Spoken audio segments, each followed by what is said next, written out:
Olá, meus irmãos, minhas irmãs, meus bem-amados. Para vocês que, como eu, desde a infância, sempre tiveram pavor da época do Natal e do final de ano, Carnaval e toda essa palhaçada engendrada pelo Vaticano para enriquecer ainda mais os bancos casariati deles? Bom, aqui vou contar para vocês o que eu descobri em minhas visões remotas, e não é nada bonito. Eu sempre desconfiei do Natal, mas nunca tive certeza absoluta até fazer uma viagem astral e descobrir por mim mesmo. Este foi um dos pedidos que Ricardo M. Illuminati me fez logo no começo das nossas conversas via WhatsApp. Bom, o bom velhinho não tem nada de bom. O bom velhinho, na verdade, é um morsal, uma entidade morsai.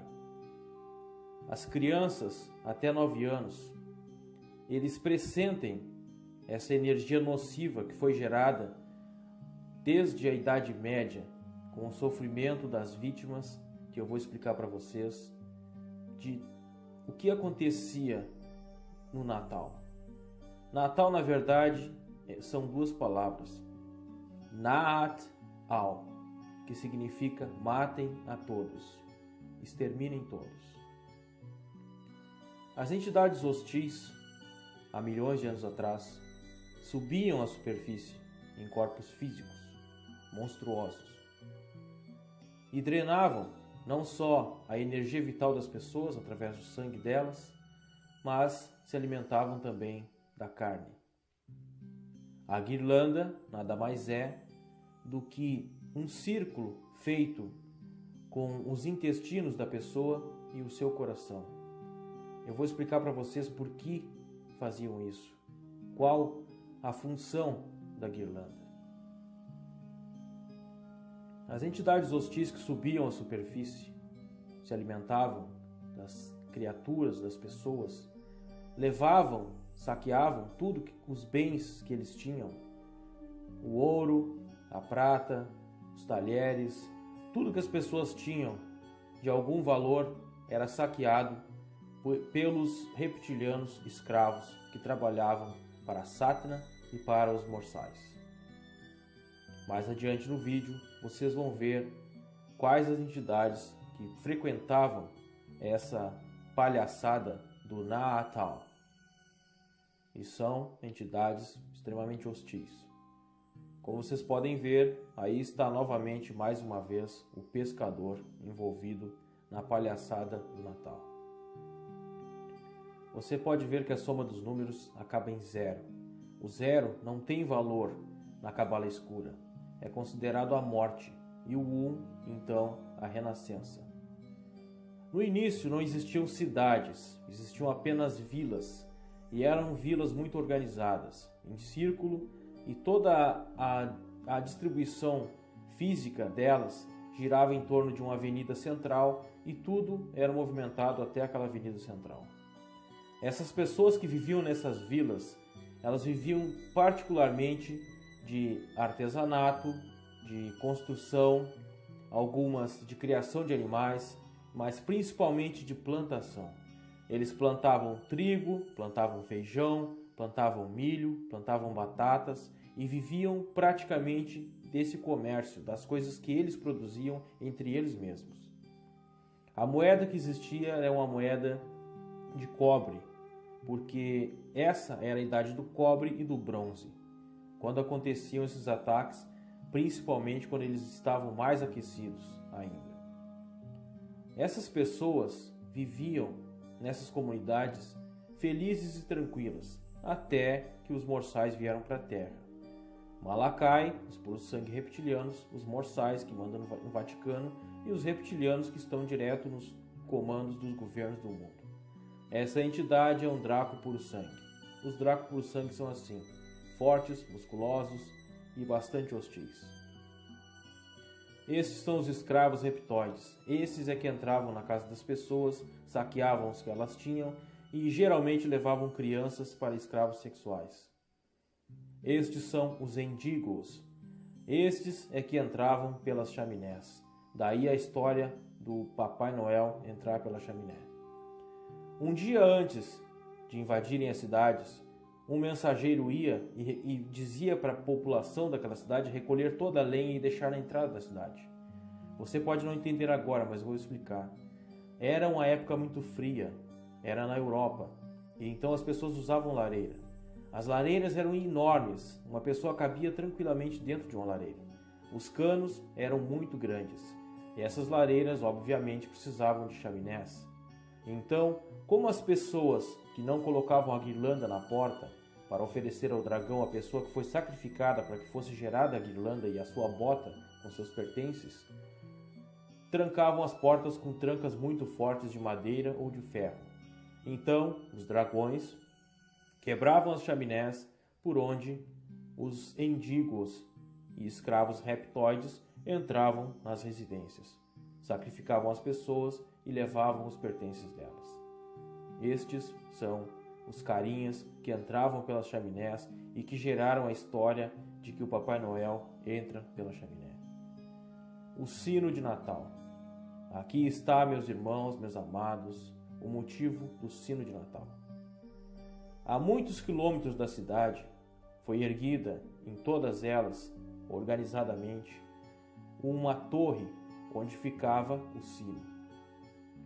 Nessa torre que eles ergueram, ficava uma pessoa escolhida pela própria comunidade ou oferecida, ela se oferecia para essa função, para ser o guardião do sino.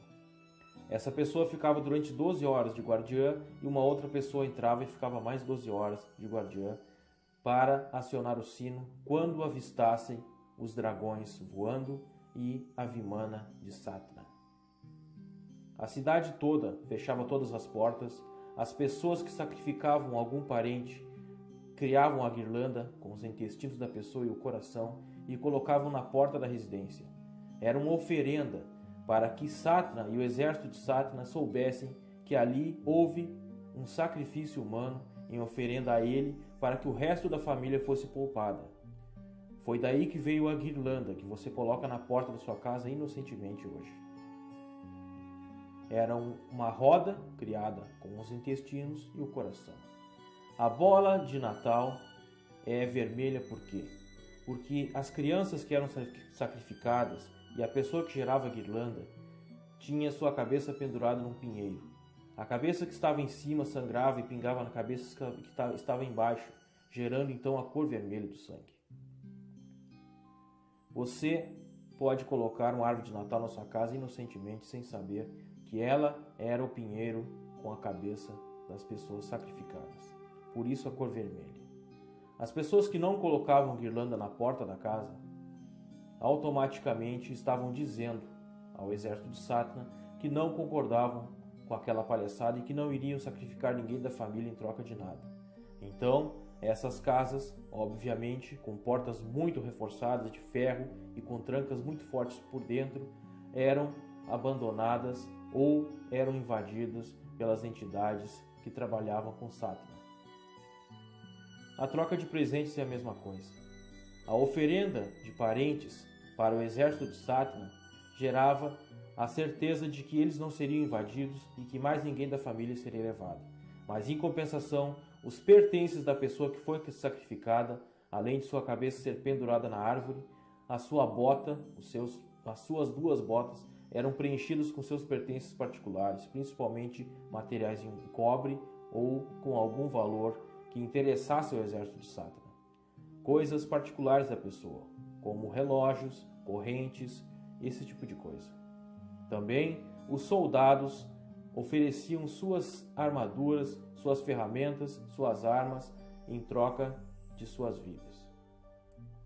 Era feita uma verdadeira festa, era um festival onde os lacaios de Satna, os morçais, os Grey, toda a cambada que trabalha para a escuridão fazia as suas oferendas de entidades ali, e quem criasse qualquer tipo de obstrução ao que eles estavam fazendo era condenado e era crucificado ou empalado naquele mesmo momento.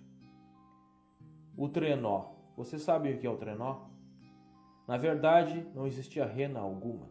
Não voava rena alguma, renas não voam. Quem voavam eram os dragões. E eles vinham em formação indiana. Eles voavam em formação de uma fila indiana, um atrás do outro. Isso gerou a história das renas.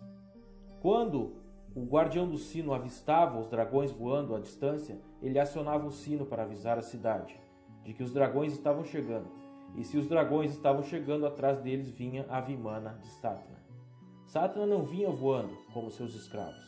Ele vinha na sua Vimana particular, na sua Vimana de curso, que nós chamamos de Vimana de curso porque é uma nave pequena de 25 metros de diâmetro que cabem de 6 a 12 indivíduos lá dentro. Você ficaria pasmo com o que escondem de você. Daqui para frente, basta prestar atenção e você vai ver que é óbvio a palhaçada que escondem de você. O Papa não é assim, nem assim e tão pouco assim. O Papa é assim, um mortal. Gratidão.